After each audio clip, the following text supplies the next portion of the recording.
Hey guys, Jonah here. Time for another beer review, I think, and I'm going back over to Bristol to the left-handing giant, um, and this time it's got a pig on the artwork. That's the main reason why I bought this beer, to be honest. This crazy sort of pig, and it's called Live Outside. It's a hazy IPA. It's 6.5 in a big can of 440. There's been a bit of a kind of scratch or something on there, but that's left-handed giant. Um, and yeah, crazy cartoony kind of thing, which I think is quite cool. And we do have some propaganda on the side. If it focuses, we do. It says it's a hazy IPA with Mosaic, Suncross, Galaxy, and Citra. Starting with a healthy dose of naked oats on a base of extra pale malt, leading to passion fruit, pineapple, and piquant, a lime zest over a top of a dessert-like experience. Creamy, zesty, and pine. And there we go. We got the oats in there. We got wheat too, and obviously we've got hoppies. 440 can. It's a big can. You can get 500s. You can actually get 568s now as well. And he says as he hits the tripod, I've also seen litre cans, which is just ridiculous. But a 440 can of a 6.5%er is not too shabby, especially when it's a midweek beer. And again, please go and seek these guys out because they're really cool. They let us in to do the homebrew, the national homebrew competition. Cheers to Sarah. I know you've been watching these videos. Yeah, they've been nice to us. But 5-6 quid for a can, dearie me, it's craft beer, isn't it? I don't know. There's something about that that doesn't sit right with my. I don't know. I don't have much money. I'm not a rich man. Um, and I like drinking beer, so I like getting value for my money. And sometimes these craft beer places do take the mick a little bit. 5 quid's not too bad, but hey, it is what it is. It's just I'm an old bugger. That's all. Say what you like. Right, another one of these real thick kind of hazies from Left-Handed Giant. Crazy. Oh, I can smell it from there. Pine, absolutely ridiculous amount of pine. Let's get that mutt's face in there, and then I'll get my face in there. Let's put that one a bit closer there. Boom, boom. Shake the room of doom. Couple of options there for the front of this video. Wow.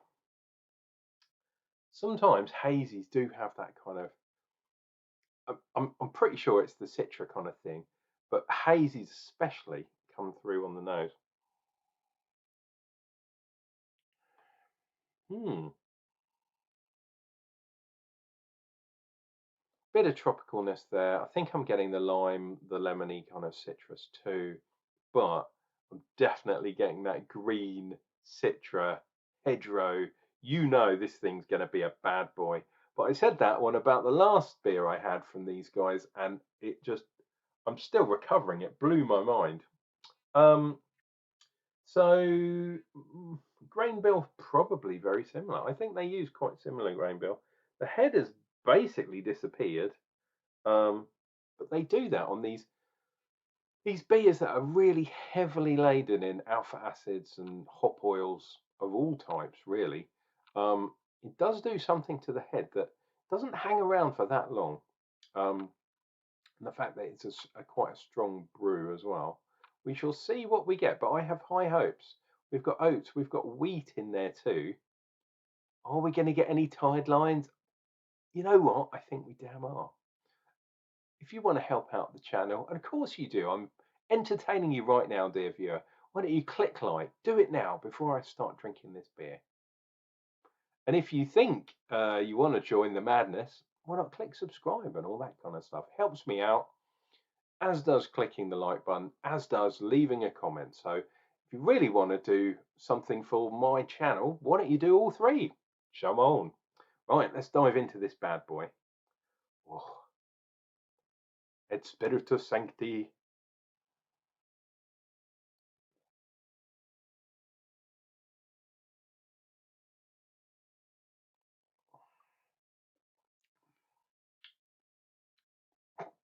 Oh, bit of a hiccup there. Well, that is really nice. Silky smooth, as you'd expect. Creamy, definitely.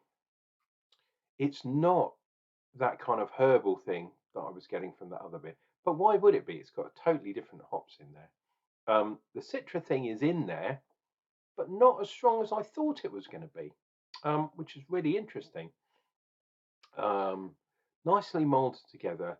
There is that tropical thing going on, but it's really weird. This is a really mild mannered beer. If that makes sense. So it's not immensely hop forward. Um, trying to pick out that, what do they call it? Piquant lime. So, I would imagine that a piquant kind of lime would be easy to pick out, but alas, not really getting that. It's not a juicy beer either. Um, pardon me. This is a smooth, hazy. It's not. Um, it's not a chewy beer. It's not one of those thick milkshakey beers. It looks like it, and perhaps you could be fooled into, if you saw someone else drinking it, you could go, oh yeah, but it isn't that. It's not thick. That's the weird thing about, in fact, all three beers I've had so far, and there's one to come. Um, you think they're going to be these real thick milkshakey type beers, but they're not really. Um, Average at best. This one actually tastes quite thin to me. Let's dive in and we'll see if we get on the second one.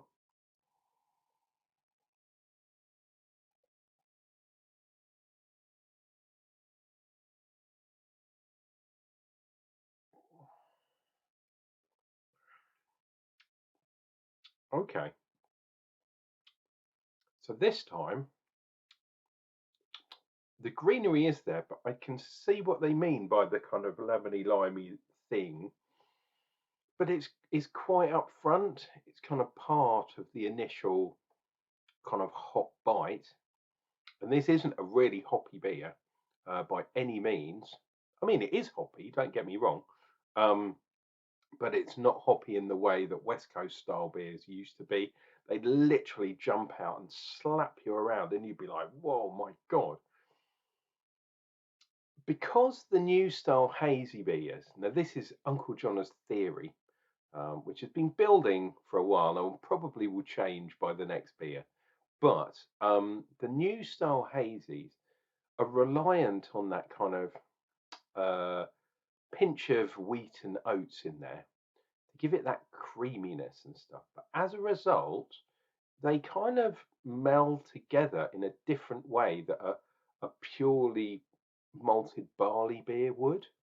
Because those sort of things make everything really smooth and takes the edges off. And yeah, sometimes you want a beer to be a bit of a rascal and go, whoa, these are the hops, and not sort of go, oh, those hops as it's stroking your duodenum as it goes down your throat. Um, so it's easier to get away with things in a beer, which is a shame. I mean, I do like them, don't get me wrong, but it's a shame because you've got more places to hide. Um, Whereas with a beer that's essentially just, two row or pale or whatever with a bit of caramel or crystal. I was going to say something else, but crystal malt, just a wee pinch of crystal in there, just to give it a little bit of a, pardon me, colour, but also a tiny bit of that sweetness in there. And then the hops, that's it. because of the oats and the wheat and the barley, obviously. The grain bill is more kind of it's a little bit like having a creamy stout, like an Irish kind of stout, not a superbly dry one, but one of those creamy ones. I always think Beamish was a real creamy beer. Um, but just putting oats in there does something. It makes it, yeah, makes it sort of unctuous. But they've done this, and then it's a bit watery and thin, and it's a 6.5% beer too. Um, cool.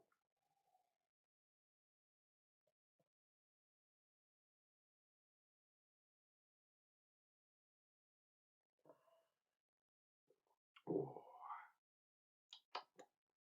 yeah, there's something about Citra and Mosaic, which I think are in here. Mosaic, Southern Cross, Galaxy, and Citra. Well, Southern Cross I don't know that well. Galaxy I'm kind of getting acquainted with, but Mosaic and Citra do tend to be in a lot of these hazy IPAs or hazy pales, whatever. Well, I wonder what's this saying. It's a hazy IPA in the new style. You could call it a NEIPA or something along those lines. They've kept it nice and simple, hazy IPA, which is fantastic. I totally agree with this. 6.5%. Yep, it's squarely in that sort of nice IPA region. There is absolutely nothing wrong with this beer, but I've I've had 100, maybe 200 of these type beers. And they do get a little bit samey. So if you want to brew one to really stand out, something has to be exceptional to jump out of the senses. Um, and when you're doing that creaminess, like I said earlier on, taking the edge off things, all of the beers tend to meld into one, and they all taste the same. It's crazy. Wow, pardon me. It's quite well carbonated. Oh, the other thing is, look at the lines. I should have been doing head watch by now, shouldn't I? One there, one there, one there. There's going to be a final one. And there was hardly any head to start with. So having the tide lines on the glass keeps me very happy. It is a good beer. There's nothing wrong with this beer. I just wish, like that beer I had a few days ago, I can't remember how many days ago it was, um, that tasted like a kind of herbal tea. I'm still not 100% sure whether I like that beer or not, but it was so different. It just stood out. And this is a really good beer, but it's just, it's like, you know, 20, 30 other breweries who make more or less this beer. I do like this beer though, and I have one in my hand. Hopefully, you've got a beer in your hand too, dear viewer. If you haven't, what's wrong with you?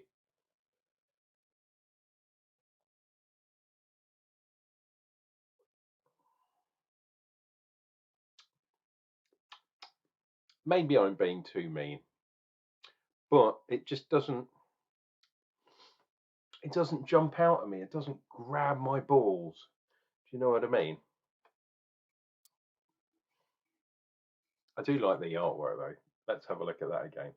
So there's an elephant that's a pig in, one of those